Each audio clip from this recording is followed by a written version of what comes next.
What's going on, everyone? Welcome to a Wednesday edition of Back Your Play with Q. As always, I'm your host, Rich Canoes. We are brought to you by our good friends over at Played Again Sports. Check them out, 1450 Clements Bridge Road in Deptford, New Jersey. And also, Tri-State Admirals of the TBL. They got their next home game Friday. Check them out on social media, TBLTV.tv. Our good friend, Jovan Alford. Now, I mean, he's all over the place, but now the editor of Fansided. And he's got I don't know if it's the almost getting ready for the playoff beard, but nonetheless, give him a follow on X at Jovan10. I think the last time we spoke, there was snow on the ground, and the Philadelphia Eagles were getting ready to get waxed by the Tampa Bay Bucks. And my goodness, how the times have changed now in the NFL, right?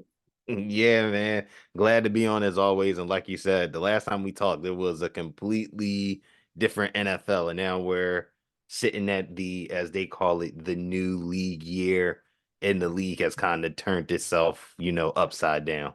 Yeah, well, I'll ask you right now. The move for Saquon Barkley for the Philadelphia Eagles. Everyone's kind of been trolling and heckling me with it, and I said, look, ultimately, you're getting a back that, when healthy and is engaged on the field, an exceptional running back. I thought they underutilized DeAndre Swift. Hmm. I'm not going to say they're the same backs. But I'll say this: I'll caution Eagles fans, if they don't use Saquon Barkley the right way, and you see him start to come off the field on third down, and he's getting banged up here and there. It's kind of the MO on Saquon. I was shocked by the move. Was it a little bit of a tweak as a Giant fan? Yeah, but at the end of the day, the Giants were never going to give him the money that the Eagles were, and the Giants were never going to bring him back. And quite frankly, he's not part of the plan moving forward. He wasn't drafted by Joe Shane. He's not a Hmm. Daboll guy, so to speak. When they came in, that was a Gettleman pick. And look, the Eagles are making some moves. We'll get to the Giants in a moment, but initial reaction: Saquon Barkley down 95 to Philly. It was shocking because we know that Howie Roseman does not spend money on running backs. Like, just over the last couple of years, right? You go and trade for DeAndre Swift. Yep. You let Miles Sanders basically play out his rookie deal, and you let him walk for, I think it was like 4 years, 25.4 million. And then you just kind of, like, even the Super Bowl year, right? You're plugging and playing the LeGarrette Blunts, Yes. the Jay Ajayi's, the Corey Clements. Like, you're doing it in the cheap route. You Right. don't you don't have that feature three down running back, which they haven't had, I think somebody said, since LaShawn McCoy. So it's been a minute. So I think when you heard the rumors and rumblings, you're like, that sounds great on paper, but I don't see them like opening up the wallet to do that because they just have so many other pressing needs. So to see them do it, I think it shows a sign of that. I think they're ready to compete. I think more so, I think Howie Roseman's probably very heated on how last season ended and how things just like totally went down the drain. As we saw, they cleaned house on coordinators, bringing in a whole, different group of coordinators and Yeah. assistants, and obviously bringing in Saquon. You hope this is now the change in offensive philosophy where you have a three down running back, like you said, when healthy. And I think that's what my biggest concern is with him, just as he's been able to stay healthy the last few years, which is great, right? But as running backs get older, we're talking about 26, 27 years old, 3 year deal. I think they said basically 2 year deal. So it's like a two Right. year deal. You hope that you can get, like, both sides can get everything they want out of it, because when he's healthy, playing behind this offensive line, if Kellen Moore uses him in the running game, in the passing game, if he can help him pass block, which I know people criticize DeAndre Swift for, why he couldn't stay on the Yeah. field because of his pass blocking. If he does all those things, then this Eagles offense could be pretty scary if everything goes according to plan. You got to give him the ball early and often. Yes. You can't Yes. start cranking him up in the second, third quarter, because Mm-mm. eventually you give him the ball early, he's going to break one. We've known that. I've seen it over the years. The pass blocking, he's fixed it. Passing, catching back out of catching passes out of backfield, here and there. But the injuries will worry me a little bit. But still a dynamic player. Offensive line, we saw it's kind of a I guess you can say now a hot topic, if you will, with the retirement of Kelsey and moving a couple guys over and then re-signing some guys. But you're right. Ultimately, I think it's going to come down to what's going to be the identity of the Philadelphia Yes. Eagles, period, Hmm. right? Is it going to be a passing team? Is it going to be a run heavy first team? Is it going to be a team that's going to rely on defense? They made a couple other moves. I like the kid from the Jets. They brought back Gardner Johnson. Obviously, they're looking to solidify their pass rush, the edge rushers. You lose Fletcher Cox retires, as I mentioned, Kelsey retires. So it boils down to the coaching staff, in my estimation. And Hmm. and I didn't ask you this at the time because we didn't speak. It was right around that playoff game, but I would like to get your thoughts, even though it's a moot point now. Are you surprised that Nick Sirianni gets the vote of confidence? Because I still believe I would have cut ties. I would have went a different direction after that loss to Tampa Bay 32-9 in the wild card game. And I look at him as a pretty much a lame duck head coach going into next season. 100%. I was definitely surprised because usually, as we see in the NFL, right, if you lose 3, 4 games in a row, but can kind of fix things and get the team back to somewhat of a respectable level, then it's like, all right, we'll make some tweaks, like we'll change some coordinators, but he's got it figured out. The fact that he couldn't figure it out and Right. they just kept sliding and sliding and the play just kept getting worse and worse. That's, granted, the coordinators become the scapegoats because you got a first time offensive coordinator in Brian Johnson. Sean Desai hasn't had that much experience. Yep. As coordinator, you switch him out for Patricia, which was a dumb move in itself. So you start seeing these panicky type moves. Now, like you said, it puts him in his lame duck position because the Eagles went out and got 2 experienced guys, which tells me, like, hey, if you don't get it done, your replacement could be sitting in one of these 2 coordinator spots in 100%. Fangio or Kellen Moore. Yeah, 100%, right? Because those are guys that have been head coaches before. And you mentioned too, the coordinators are always the ones to go. Look what Jacksonville did after their offense went south, and then they turn around. Hmm. It looks like the Titans now are going to acquire Calvin Ridley, which I thought he was going to make a big impact with a quarterback in Lawrence and Jacksonville. I look around. I mean, it's crazy when you think about it, right? Here's a guy that sat out a year, came back, and then I thought he was going to be productive. And now I'm looking at the contract, 4 years, 92 million, 50 million guaranteed. I always like Calvin Ridley. I always thought he was a really good wide receiver. Now you got to figure out the quarterback position with the Titans. But you look at the NFC East, Commanders making some moves with Eckler. Now you pair him up with Robinson. You look what the Giants have done. I think the move for Burns was huge. I have no Hmm. problem with Saquon leaving, McDaniel leaving. They turned around and they grabbed another safety. They locked up a couple of, I guess you can say lower price guys that have been around the block as far as receivers that they were comfortable with. Singletary, the running back, younger, less wear and tear than Saquon Barkley. John Runyon Jr. They got another tackle, another offensive lineman. Maybe they moved Neal. Now there's a report coming that day. It's funny because there's a report now that's being circulated, and I think Albert Breer might have mentioned it on NFL Network, where they're looking to trade down. They're looking to maybe get a top 5, right? Maybe get a top 3, which tells you that has to be, if anything, a quarterback, right? Hmm. So I thought the move for Locke yesterday was insurance for Daniel Jones because you can't Right. go into a season with nickels and cutlets. You can't do it. It's a recipe for disaster, right? So Hmm. I started to think a little bit, and I'm like, maybe this tells me they're going to try to run it back with him, and they're not going to draft a quarterback. And then I look and I see the Bears, Washington, New England, Arizona, the Chargers, the Giants. We know the Bears are going to draft Caleb Williams. I mean, it's the worst kept secret in the NFL. Washington, who knows now? What they're going to do, Yeah. right? Because they Yeah. turn around and they sign, I guess you can say a bridge, correct? Right. Uh, Yeah. An insurance policy with that type of money. That's yeah, what is that, insurance. Mariota, right? Yep. Hmm. Yeah, and then you got New England. Arizona's not drafting a quarterback. They're probably going to go Marvin Harrison Jr. Chargers have a quarterback already in Herbert. So now I'm starting to think, ooh, maybe the Giants will do that. And then you've got Washington, as I mentioned, and then of course the Cowboys who just re-signed their long snapper. Great move, Jerry Jones. So how about the moves that the Giants are making? And do you see them, trying to get that top 3 pick?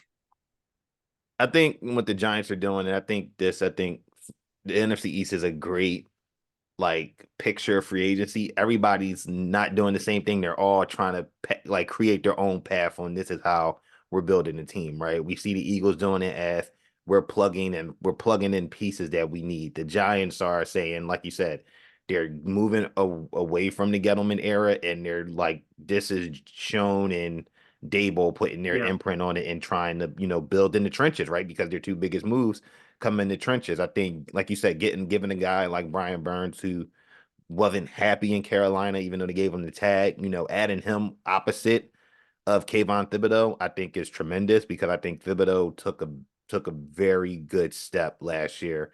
And I think he'll only get better, with a guy like Brian Burns. You can't double neither of those guys, especially Yeah. when you got Dexter Lawrence in the middle. So you have that. I would say the Giants have a fairly solid linebacker unit, you would say, with Okay. Okikuri Yeah.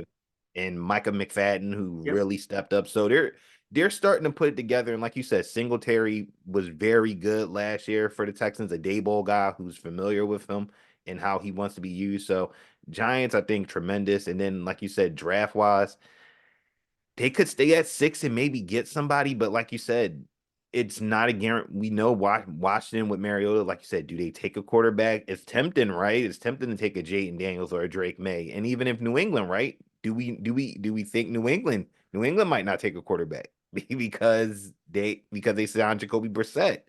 And they could see Brissett as the bridge guy. So maybe there Yeah. is that pathway, like you said, for the Giants to jump up because the question is going to be, I think Daniel Jones have an out in his contract. I don't know what They year. get a one more year they can live with them, Yeah. right? And I think my gut tells me offensive line again, or tight end, or maybe even a wide receiver. But I'm just so tired of just the bad draft picks. And then Mm-hmm. it's like I got grilled for saying this, and I mentioned it with Lloyd Vance the other day on Q. I said, listen, where he was drafted and the expectation and the fanfare because of all that, and it's not fair, and due to the injuries, Saquon Barkley at 2 overall is a bust. Mm-hmm. And people are like, no, no, no. I'm like, listen to what I'm saying.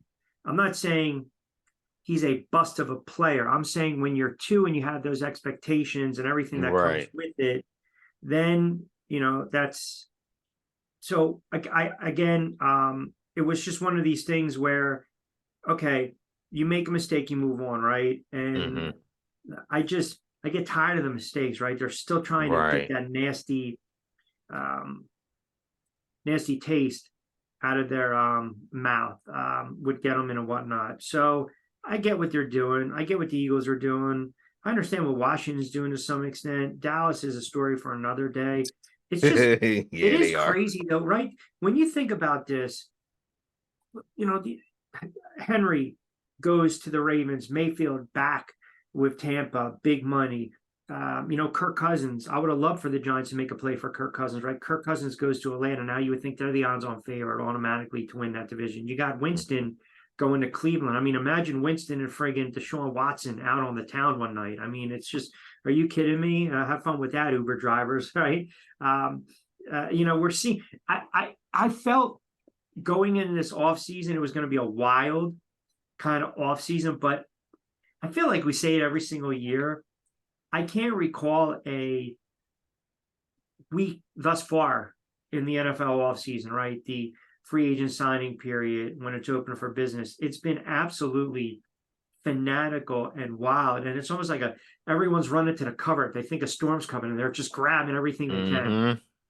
Yeah, I think I agree with you. I think that was more prevalent for that running back position, right? Because Yeah. for a long time we heard like these running backs are being devalued. They hold this summit like to figure out, what's going on. And then like we see, boom, free agency happens. DeAndre Swift gets the multi-year deal in Chicago. Tony Pollard leaves Dallas to go to Tennessee. Like you said, Derrick Henry, who everybody was waiting for, he goes, to Yeah. Baltimore. Then the Packers come out of left field and go get a guy like Josh Jacobs. And you kind of thought in back in mind, like, yeah, maybe Josh Jacobs stays in Vegas especially with how Antonio Pierce loves running the ball. Yep. He totally they Packers throw the wild card in there and say, hey, we'll pay Josh Jacobs and we'll move on from Aaron Jones. And Aaron Which, and Jones you is up feel in bad for Minnesota. him. You Oh got to feel yeah, 7 million he's making, and the backup's making twice that much. which is incredible to think about. With that situation, I think Jones they want him to take a 50% pay cut, No way. and then that right for especially, and the Packers should be sick for doing that because or asking him to do that because the last three games, especially in the playoffs, Aaron Jones was really really good, Took all the really pressure good. off a young quarterback. They ran the ball so well, it opened things up for Jordan Love, and look what they did against Hmm. Dallas. Now, mind you, Dallas's defense, but still, can't you need a running back, man. You need an offensive line. You need a running back. Try to open it up. It's a young quarterback's best friend. And you're right. The running back position, it's beyond devalued. Wide receivers, you know what? GMs want quarterback. Obviously, they want the franchise quarterback. They want a pass rusher, an edge rusher. Yep. They want a lockdown corner, defensive back, Hmm. and they want a left tackle. Yep. That's the NFL. Yeah, and everywhere else, they'll like you said, they'll plug and play. They'll try to sign guys from the 1 to 2 year deal, or we'll just draft Yeah, consistently draft. Right. I think we've seen. I think honestly, I think we've seen that with Green Bay. Right, the last 2 years, they've really put a lot of draft capital at that wide receiver position. Christian Watson, yeah, Romeo Dobbs, Jaden Reed, Dontavian Wicks, and but it goes to what you said, right? Teams are only looking for these premier things, and then everything else. Hey, we'll throw a 2 year deal. Whatever happens, if the guy plays well, we'll extend him for another year. But then we'll make sure we're drafting his replacement. And for a running back, a lot of teams will say, "Hey, we'll sign a guy for a couple years, but then we'll draft a guy and try to get as much as we can from throughout those 4 years on the rookie deal, and then whatever happens." yeah. I mean, and then when you look at the quarterback position, and we're probably going to see a day where a quarterback's going to make 50, 60 million Oh a yeah. season. We're heading towards that. But it's just there's really only 7 or 8 exceptional quarterbacks in the NFL. Hmm. There is such a precipitous drop when you start to look at the quarterbacking play, when you get from that top 6, 7, 8, and then you get to the middle tier, and then kind of the back of the pack, so to Yep. speak. And look, that's why a team like Kansas City is always going to be there because of Mahomes. Um, you know, Baltimore, Lamar Jackson. Cincinnati, Buffalo, the Eagles to some extent, even though Hurts kind of struggled down the stretch. I mean, you've got those guys, pretty much locked in, and then you Hmm. build, right? You build from the in, and then you build out. Obviously, Jovan Alfred at Jovan 10 on X, editor of fan side, kind enough to join us on BYP. All right, I want to switch gears for a minute, get your thoughts on a little NBA, a little association. It was kind of coming down the stretch. By the way, from a gambling standpoint with some of these games, we know there's no friggin' defense at all. None at Yeah, all. it's almost like over, over, over, over, over, over, over. But the numbers are staggering. I tried to pull up the last time we had 5, 6, 7 players that are scoring 30, 33, Hmm. 34. I mean, when Embiid's on the floor, look at Embiid. Look at Luca. Look at Joker. Look at what Durant's been able to do over Hmm. the last. I mean, Luca just had a run, right? They won 4 in a row. Dallas. He had 7 straight games with the triple double. It ended last night, the win against the Bulls. It's ridiculous. It is an offensive league, no doubt. So, with that being said, when you look at the Eastern Conference, um, listen, I think Boston right now, they're just running away from the pack, man. Tatum, Hmm. Brown, Porzingis. It's a perfect match. You got Milwaukee, Cleveland. My Knicks are kind of hovering. I know they've had some injuries here and there. Then you look at Philadelphia 76ers, obviously. You need the big man on the floor. But right now, you look at that tandem in Boston and Brown and Tatum. I mean, I don't think anyone's beating Boston coming out of the Eastern Conference. No, it's going to be tough, right? I think everybody before the season thought it was going to be the Milwaukee Bucks. Like, if I there's was one one of team them. that could do it, it's the Bucks. But the issue is for the Bucks, obviously they're starting to play a little bit better now. But the issue is always going to be, can you play some defense, That's which it. is non-existent for them right now, which is very troubling. But that's what happens when you move off of Drew Holiday for Dame Lillard. You're making a trade for offense and defense, and I think that's what the Bucks are experiencing. But like you said, the Celtics are just they're a well-oiled machine. I mean, they play 5 out, got 4 guys on the perimeter, one in the inside, and just say, hey, can you defend us? Can you defend the 3-point shot? I didn't notice, but just watching them the last, couple games in a few weeks, this team they will put up 3-pointers like it's nobody's business. And even Yeah, when you think you have them, covered on the three, you got guys like Tatum and Brown that could put the ball on the floor and go right. right past you. So the only thing that can stop Boston from getting to the NBA finals is, you know, if they have a bad shooting night and if those playoff memories Memory. that they've Yes. Yep. have, Yeah. Yeah. those hurdles, if they can't, if they need to get over those hurdles because that what has doomed them the They, last couple years. they're an extremely tough out at home. They're 29-3. And conversely, you look at Milwaukee on the road, 17-17. They can't win on the road, and you have to in the playoffs. I'm not going to sit there and tell you this Boston Celtics are like the 84 Boston Celtics with a ridiculous home record where they had wall-to-wall Hall of Famers. But I also believe the pressure is really on them because wasn't in a season or two ago, we are talking about maybe it's time to trade Brown, maybe it's time to trade Yep. Tatum. What are you going to get out of Porzingis? Now he's kind of found a home, found a youth, if you will. And you mentioned the perimeter, that offense, they can put the ball on the floor, they can go to the rack, they can shoot in bunches, kind of like Golden State in their heyday. Cleveland still young to the party. The Knicks, they match up poorly.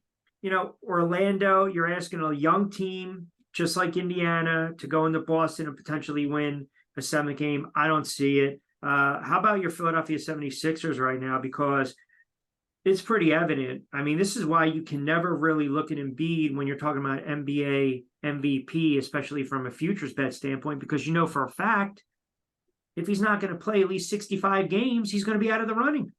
Yeah, and I think, and it's funny you mentioned that about the MVP. I think this also, if he was able to play 65 games, I think this also credits to the point of why he is the MVP because this team is They stink when lost. he's not on the floor. Yeah, they're lost, and then if you don't have Maxi either, they're really in trouble. You kind of feel bad for the Sixers and especially Nick Nurse because it seemed like they finally have found a coach that had a system, had things going, a Sixers team that actually had depth, which is something that's probably been the biggest criticism. Is this team doesn't have depth, right? You don't have depth around Embiid. It's like they had the depth, they were kind of building around him, like giving them the shooters, giving them the wing guys. You had Maxi who took a crazy step that I don't think nobody saw. Like, hey, we're going to put you in this spot with no heart, and then we're expecting you to do it, and he's doing it. And with him hurt, it's like this team's they're trying to tread water is the best way to say it, and it's tough because you can tell. The crazy part is you can tell that they're trying, like really trying, but it is Right. not like happening. And I think I think the biggest, most recent game of that was I think that Knicks game on Sunday night where it was just a what 79-73 Well, and I was was like I was going to actually revert to that.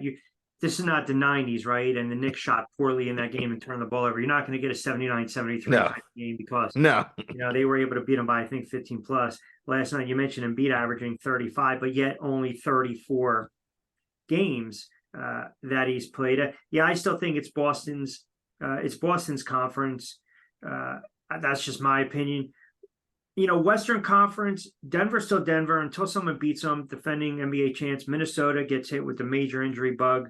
You've got the Clippers, and then you got OKC, and a lot of people took a flyer on OKC. I think their win total was right around 33, 34. I'd have to double check, but they easily surpassed that. They're 45-20, right? I mean, I look at this roster and I kind of have to take a step back sometimes, and I'm like, all right, obviously you got SGA, you got Williams, you got guys that, guys like you and I probably, Holmgren, the novice basketball fan never heard of, guys like us that watch it, we know hmm some of these guys, but it's not like these guys are blowing you away no, right now. But SGA, you got to give him consideration for MVP. He's playing hmm both ends of the floor.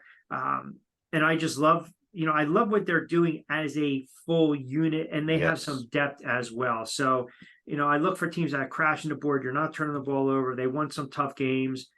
I don't know if they can beat Denver though, because Denver's still Denver until somebody knocks them off. Yeah, the Thunder almost giving me like Kings vibes of last year in a way, like a team that we didn't expect to like take this like crazy leap, and it was Arrive just like, arrive a year yeah, early. arriving a year early. Like I think what last year they got into the playing tournament, so you're like, Yep. all right, this year, if they can get top 5, maybe that 6 seed, that would be an accomplishment because now you have Chet Holmgren coming back for a full year. But I don't think no one saw them go into like #1 seed and actually playing, teams tough. And I think that's a credit to what they're doing there, like you said. And they have a system. Their head coach Mark Danigal, I give them credit. The Thunder have stuck with him, and a lot of those guys that are on that team is the guys that he helped, develop in the NBA and G League, and it's starting to really come together for him. So, if they can kind of hover around that 1 to 2 in that top 3 spot, they should be okay because, like you said, they play on both ends. That's one thing you won't criticize because we know young teams sometimes they only play offense and really Right. not care about defense. Like, no, this team, like you said, they play both sides of the ball, and when they're at home, I think their home record's 26-7. Like, Yeah, it's not they have a pretty good it's home not record. easy to win in OKC. Yeah, and Denver's 27-6 at home. Two more before I let you get out of here. Is this the end of the Golden State dynasty? Is this it for the Warriors? Oh, if at the end, yeah, I think so. I think so. I think they're at the end of the road, and I think they're trying to, even though they should have did this maybe a couple years ago, like sticking with I some of thought their they young should have pieces. traded Curry. Oh wow. Oh yeah, I why not? Because they were dealing with all the green issues, right? Mm-hmm. It's a young team. They're in that purgatory. Okay, you're not getting anything from Thompson. He's No. aging. He can't shoot a lick. He's broken down. Let Curry go somewhere and try to win another ring because Yeah. go somewhere that's already established, right? With a couple Mm-hmm. great players as opposed to trying to rebuild around him at 35, 36. That didn't make sense to me. Yeah, no, I think when you put it that way and frame it that way, that obviously would be the smart move, but it's hard. I think it would be hard for Golden State to, like you said, to probably move on from him because he is the franchise guy, right? Like how almost, even though it's two different separate situations, like Yeah, almost like how Giannis is in Milwaukee. Like right. those are the guys that you just connect. It's like Steph. It's like could you think of Yeah, like Steph in another jersey? the Like difference is though, Curry isn't getting coaches pretty much fired when they're 31-13, no, right? And no, he's not and making that's these demands. That's not his game. and That's that's not a who whole he is. and that's a whole different situation right there for how that all went Yeah, down with the Bucks. But no, I think this is the end. They have to continue to get younger. I think that was one of my biggest criticisms even last year. They didn't play the young guys enough, and now this year, like you said, Thompson's not playing well. Green was suspended for a while, and now they're forced to have to kind of usher in this young experience that they probably should have done, years ago. yeah, yeah. Who's the MVP right now? Mm, MVP. Uh, I'm gonna I'm gonna say SGA. I think because we're like the ceiling was for this Thunder team coming into the season, they've obviously shattered that. And I think you have to, not that you have to, right? But I think it would be nice to reward him for the efforts that he's had because he's played well the last 2 seasons, Yeah, right? But this year he's kind of taken to that next level, even though we know it could go to Nikola Jokic like every year because the guy is just, you talk about Luka Doncic being a triple double machine. Like he's a triple double machine as a big man. yep. So I'm gonna give it to SGA. Luka is lingering there in the background, but I What if need they to win see the division? who If the Dallas wins the division, they I, win the division. yeah, Oh man, that now if you I think it they're two and a makes half out. it makes it interesting if they can do it and win the division, then maybe you start to have that conversation because what Luka's doing has been just tremendous this year. Like if there's anybody with Embiid not in the mix now, like who that top 3 between SGA, Jokic, and Yeah, Luka, it can really go like any way right now because all 3 of those guys are carrying their teams and like playing at like a high level like every night. yeah. They're two. Dallas is actually two and a half out in the Southwest, behind New Orleans, and then you've got Phoenix. Durant's playing really well. I mean, Durant's Hmm. actually probably playing the best he's played in years. Looks like that Achilles, knock on wood, but they're 3.5 back. You got Denver and OKC tied in the Northwest as well. As we mentioned, Boston's running away with it. It would be something if Cleveland, upsets the apple cart and they win the Central, and then you look at the Southeast. No, can we get a little love from my guy Paulo? I mean, look Hey at man, that's playing another well. surprise. That's another surprise team that I don't think nobody thought like, hey, like they're going to be a top 5 team. But again, almost like a Thunder situation. Like they've kind of stuck with some of these young players that they've had, and they found the right coach in Mosley, and these guys have responded. And I think it's going to be fun. I think for us as NBA fans, getting to see like the Thunders and Different teams.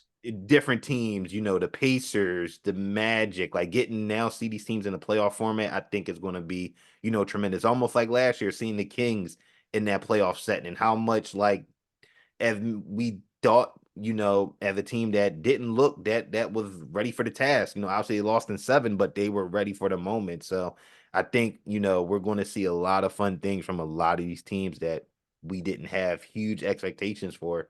They could give us quite a show in the next couple of weeks. Before I let you get out of here, I do have to ask you: was it Gobert that made the sign the Mm-hmm. other day? Who was that? Yep. To Scott Foster, Yes. kind of insinuating that the games were fixed. Mm-hmm. That's that's probably not the look that Adam Silver wants. No, it doesn't. And I think Gobert talked more about it after that game about it and talking about betting and how it was influenced, in sports and the NBA. And yeah, it wasn't. I was actually watching that game when he did it too. I was like, oh, you can't do that. You No. can't. But apparently he's been pretty vocal about it. I never knew this, but apparently he's been very vocal about the sports betting Well, lane Shaq's in the been crushing NBA. him because Shaq says if he can play in the NBA right now, he'd make an extra $250 million and put up Gobert numbers. I mean, some of the big Shaq might be able to put on some numbers against some of these big men. Some, not all of them, but some.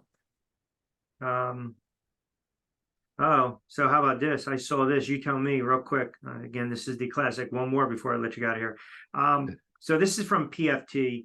On Tuesday, Penn State coach James Franklin suggested that Eagles GM Howie Roseman spoke directly to running back Saquon Barkley during the negotiation period, which would violate the tampering rule. On Wednesday, the Eagles said they only speak to player agents. I mean, is this much to do about nothing? I would think so because I think as much as you not know, not because it's the Eagles, because I think the whole tampering window thing at 12 on Monday, it's fugazi It's because like the NBA. yeah, Guys are getting like signed at 11:59. right, like how all of a sudden at 12 o'clock there's a first player sounding at like 12:05. Right. How else do you think those no deals happen? Like magically the Bears called DeAndre Swift at like 12 at noon and was like, Yeah. hey, got 3 years, $24 million. Take it or leave it. And like, Yeah. nah. Nah. We know how these teams and agents roll. They were on the phone for like during the weekend, last couple weeks. They just said, hush, don't tell nobody. That's right. That's right. Wink, wink, and a Yeah. handshake. We'll send a pigeon, a little carrier message. Jovan Alford, editor at Fanside, to give him a follow at Jovan10. Always does some great work, some good tweets, some good insight, great knowledge, dropping a lot of betting stuff, a lot of sports knowledge and opinions. Always appreciate him jumping on BYP. And now summer's upon us, which means we got to get into a little more heart of the NBA. We got March Madness. We got some baseball to dive into Yep. as well. So hopefully we can track you down next week and bang out another segment. But always appreciate you, my friend. Yeah, for sure. And always glad to come on. And like you said, baseball season's around the corner. I think we got the Soul Series coming up on the 20th. So that's the first regular season game. So can't wait. Looking forward to it. All right. Always appreciate you, Jovan. Thank you. All right. Thanks.